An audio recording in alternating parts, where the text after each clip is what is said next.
We see things on the movies like the Lake Placid movie with the 22-foot alligator. We see crazy things on the internet with forced perspective. People seem to think that these guys get to be like the crocodiles in Australia, that they're getting 23, 24 feet long. That is not the case. If you take out your phone right now and you Google the world record American alligator, it is only 15 feet 9 inches and it is 1,109 pounds. That's a very big animal, but it's not as big as the news or the internet or movies would let you think that they actually get to be.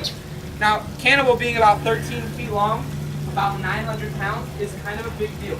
He's less than 3 feet from the world record. He's about 250 pounds from the world record, a little bit less than 250 pounds. He's a very, very, very big alligator. Now, the most unique thing about him is not how big he already is. It's the fact that we know exactly how old he is. The way that he was rescued was from another facility. He was not a diseased alligator. He was not an injured alligator. Because these guys are so intelligent, I already explained to you, they can't go back out into the wild. So if our facility shut down tomorrow, our alligators can't go back out into the wild. We find a new home for them, or they get euthanized. That's the only two options that we have, because the wild is unfeasible. They're already smart enough to understand that people bring them food. So cannibal, we already had these laws in place in the 90s.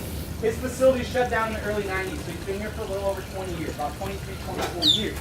So he's been here for a while. This is what he's called home for a while now. Now the most interesting thing about him is because he hatched out at that facility. So he never came to us from the wild. He's never lived a day in the wild. He's a very sheltered alligator. He's very lucky. We know exactly when he came out of the egg. He hatched in 1960. He just had his 57th birthday.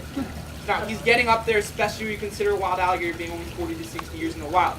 Here in captivity though, I keep telling you they live about 70 to 90 years.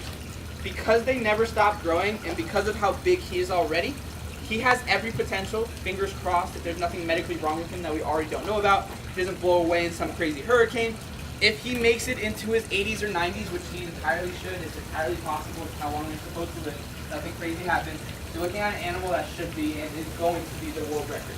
He should end his life somewhere between 16 and 16 and a half feet long. Should go from where he's at right now, about 900 pounds, to somewhere between 1,200 and 1,250 pounds. This is a very, very, very large alligator specifically. Now, the last thing I want to talk about in here, and the folks over here on this side can get a better look at it than the folks over here on this side, but if you look right behind his jaw, it kind of looks like he has some fat pockets right behind his jaw. What those fat pockets actually are, those are muscles at rest at this moment. Now, what they power is the second strongest jaw force